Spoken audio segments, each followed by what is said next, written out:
Mayang gabi sa tanan mga ka-night watchers. Kumusta? Tibuok semana na to. Ang akong i-share day karon kabahin sa akong devotional at umiagi sa pagkaon. Kay karon nga mga panahon man sa pagkaon, di ba daghang kay kaon karong panahon na. Daghang mahitabo nga kananay tungod kay ingon pa season karon sa pagkaon. Season day karon panahon pud karon nga ang mga madaot ato mga diet. Yes, madaot na manambok pero dili lang man pud kay karon lang panahon na dunay mga panahon sa pagkaon nga kanang mga dunay mga pagkaunay na mga birthday, kasal, dedication ug bisan pa sa mga normal nato nga pang adlaw-adlaw nga mga pagkaon dunay mga kaon normal daw pamahaw paniudto panihapon nga duna jud tay mga mahasinati o mahinagbo ng mga tawo nga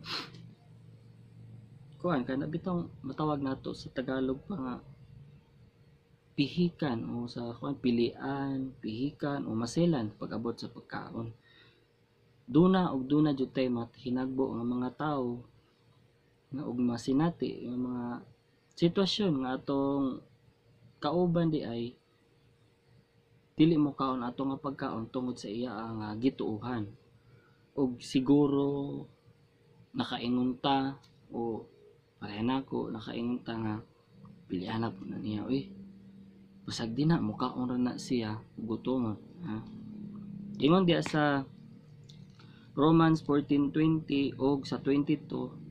mahimong kanon ang tanang pagkaon apan sayop ang pagkaon sa bisan unsa nga makaangin sa uban sa pagpakasala busa tipigi ang imong pagtuo bisan ining mga butanga aron ang Dios ra og ikaw ang masayod. Kita nga mga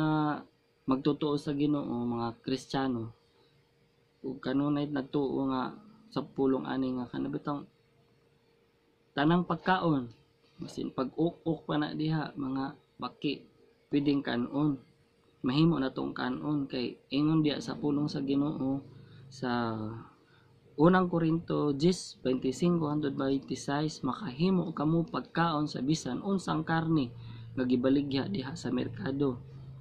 kay sumala sa giingon sa kasulatan ang kalibutan ug ang tanan nga anaa niini iya man sa Ginoo muna nga ingon po diha si Jesus sa iyang pulong diha sa nga dili makahugaw kanato ang musulod sa atong baba makita diha sa Mateo 15:11 apan dunay mga tawo manggod nga kabalot nga dili sila mukaon ato nga pagkaon nga dunay sagol nga gidili sa Dios diha sa pulong sa Ginoo sa Levitico 11 apan sa diha kanabitang apil na diha kanabitang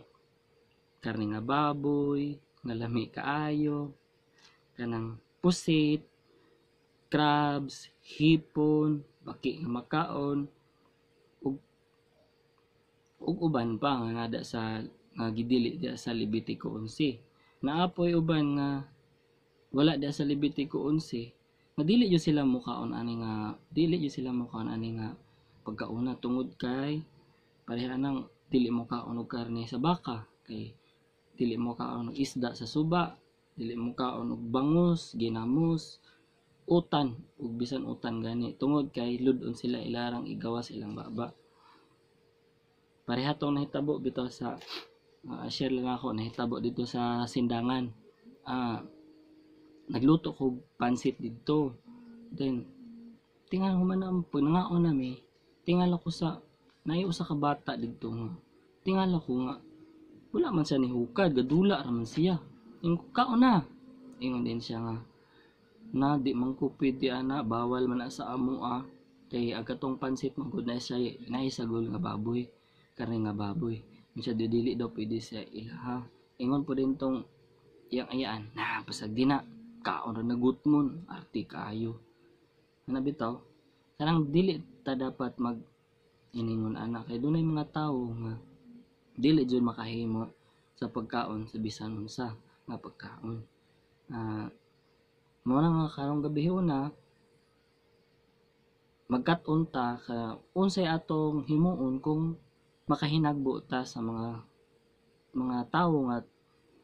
nag-ingon og mga inaani kay mga tawo nga dili mukaon ani mga inani. Di ta maka una diha, number 1 atong himuon na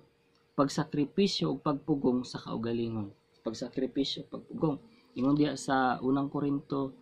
10:24, kinahanglan walay magtinguha sa kaugalingong kaayuhan kundili sa kaayuhan sa uban. Ingon po diha sa Roma 14:21, maayo ang dili pagkaon og karne ug bino o pagbuhat sa bisan unsa nga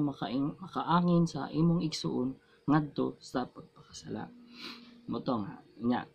nya lami man gay ba ning karning baboy labi nag-i adobo dayon ikuan kaning kumbaon lami kayo lami po kay ning adobo nga pusit samot nag calamares apan oo lami lagi ni sila mga butanga apan dunay mga tawo nga dili mukaon ana tungod sa ilang pagtuo pareha atong bata nga dili mukaon atong karne sa baboy ug sa akong mama na dili mukaon og bangus ug tilapia kay ludon nay manginan ang mga sitwasyon mo nga kung maka-encounter tag ingon ani nga tao dapat makabaluta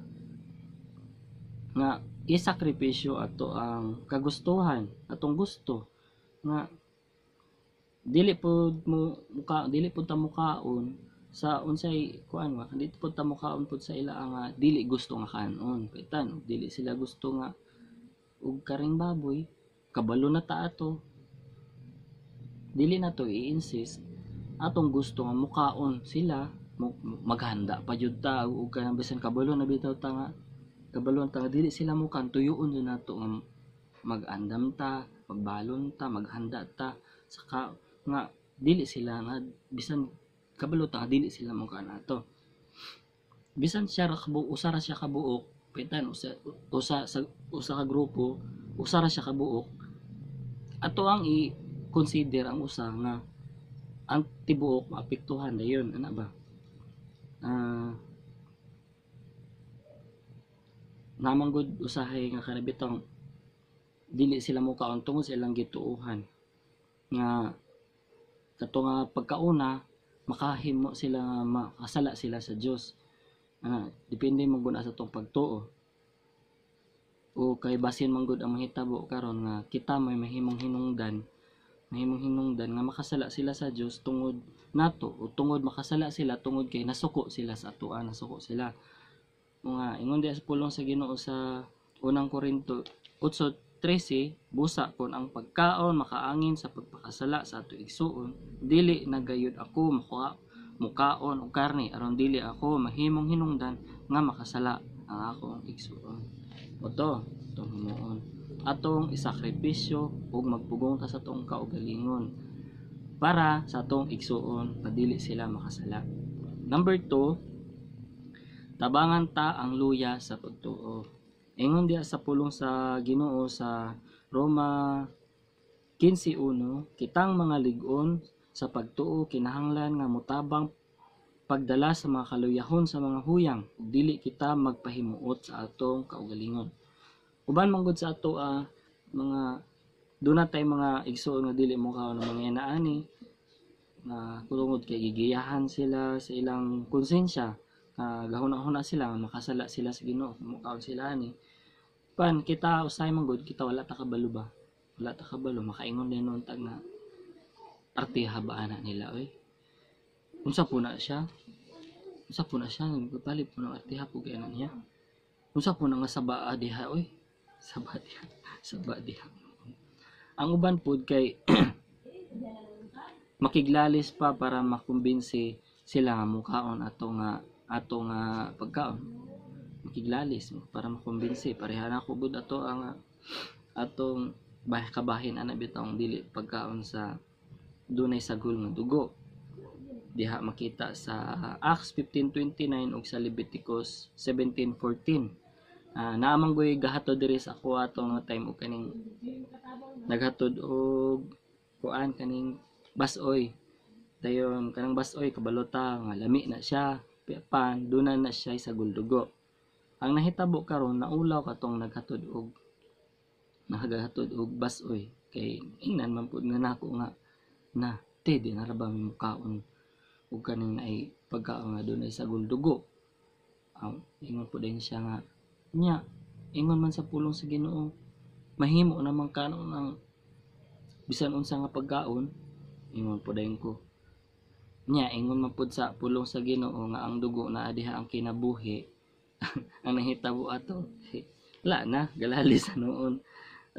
nakasala na noon kay naglalis na, di ba? Kana bitong pwede man unta to nga ako abitong dawaton to katong dawaton ako tong basoy then ako ilabay ang sabaw hugasan kuon akong unod akong lutuon pag usob then nagluto na ako pag usob ato tumpag bahaw way tumpag bahaw dayon muto nga sa atong pagtubo diya sa ato ang espirituhanon nga kinabuhi kinahanglan magtinabangan na ita dili bitaw ta nga ato ang kuano na to igsuon nga makiglalis ta ni aron makumbinsi nato siya with Bible verse pa dili pinagiana ato himuon nga atong butang ato ang kaugalingon siyang sitwasyon nga nganong inato kaingon diha sa pulong sa Ginoo sa Roma 14:1 dawatan ninyo ang huyang sa pagtuo sa walay pakiglalis kaniya. Yun po diha sa unang Korinto 9:22 diha sa mga huyang sa pagtuo nahimo akong huyang sama kanila aron makabig ko sila. Okay. Ikatulo, dili ta mahimong babag. Di ta mahimong babag sa pagtubo so saka kuan kay ingon diha sa pulong sa Ginoo sa Mateo 18:7 pagkaalaot gayud sa kalibutan kaya naa man niini ang mga butang nga makaangin sa mga tawo sa pagpakasala kini mga butang nga mahimo gayud kanunay mahitabo gayud kanunay apan alaot ang tawo nga maghimo niini. Ingon diha dunay daghang babag sa mga tawo aron motubo ang atong espirituhan nga kinabuhi. Apan ang tawo nga mahimong babag para sa uban nga motubo sa espirituhanon nga pagkinabuhi mas alaot. Usahay man gud kita may hinungdan nga mupahawa ang usa ka magtotoo, mupahawa sa pagtuo ang usa ka tawo tungod sa ilang nakita na dungog diri kanato. Giistorya pa nato ganina, huyang pa sila mo na nga makaingon ta. Ano mo hawa pud nga kuan kay tungod kay nihawa sila tungod kay kuan huyang pa man sila dili pa man sila strong di pa man sila kuan nga bisan pag unsaon pagpasakit og istorya di sulod sa simbahan unsaon pagkasaba di sulod sa simbahan nga magpabilin jud gahi jud kayo dili pa man inana kuan pa man sila naa pa man sila sa ilaang pagproseso no to nga usahay man gud pud maka-judge dayon ta kung unsay atong nasinati atong tuhanan mao nga kutob sa mahimo likayan jud nato ang atong mga pulong likayan nato nga atong kaalam atong kahibalo kabahin sa pagkaon o bisan dili kabahin sa pagkaon nga mao'y mahimong hinungdan nga ang usa ka tawo makasala o bisan mawala diha sa iyang pagtuo sa Ginoo. Likayan nato na nga mahitabo nina na nga makasala tong tawhana sulti siya dili maayo mapasipadan niya kita tungod sa ato ang kuan tungod kay huyang pa man siya madili nato tugutan nga kita ang hinungdan tungod sa atong gisulti nga nakasala ug nawala ang usa ka tawo. Ingon pa da sa pulong sa Ginoo sa unang Korinto 10:32 paning kamuti nga dili kamo ang mahimong hinungdan nga makasala ang mga Hudyo o mga dili Hudyo o ang simbahan tungod kaninyo. Mga kadto itong paningkamutan nga di jud ta mahimo nga hinungdan nga makasala ang mga kaigsuonan nato nga huyang pa sa pagtuo huyang pa sa ilang gituohan aron nga dili ta mo ipaninglan sa Ginoo. Karon magampo ta. Yes, padigad dalaygon amahan Ginoo Lord, salamat kayo Ginoo sa imong kaayos ug sa gugma sa mga way paglubad. Salamat kay sa mga grasya, sa mga panalangin, sa kanunay Ginoo Lord. Ug salamat sa imong pulong karon nga among nadungog. Salamat nga nagtudlo ka kanamo nga kinahanglan nga dili mi dapat mahimong hinungdan nga ang usa ka igsoon namo nga mawala diha sa imong presensya, nga sa pagtubo niya nga mintras nagtubo pa siya mawala na dayon siya, nga dili pa siya mahinog. Lord, salamat kaayo nga nagtudlo ka sa amoa nga makat-on mi nga among ibutang sa amoa nga ibutang sa ilang sitwasyon, sa sitwasyon sa uban ang among kaugalingon aron masabtan namo sila nganong ingon ana Ginoo. Ug Lord, salamat nga padayon ka maga-bless, maga-protekta jud kayo sa among mga kasing-kasing ug hunahuna Ginoo nga makat-on mi nga dili mi maka-judge dayon, di mi makasulti dayon, pinaagi sa mga pulong nga among nahibaw-an, pinaagi sa mga nakat-on na namo diha sa imong pulong, baka bahin sa pagkaon. Lord, salamat kayo na pinaagi ani Ginoo mapahimuot ka namo, ang ubang mga tao makapasalamat diri ka namo Ginoo Lord. Lord, salamat kay tabangi mi nga magampanan jud namo ang mga katungdanan diha sa mga huyang namo nga mga kaigsuonan Ginoo.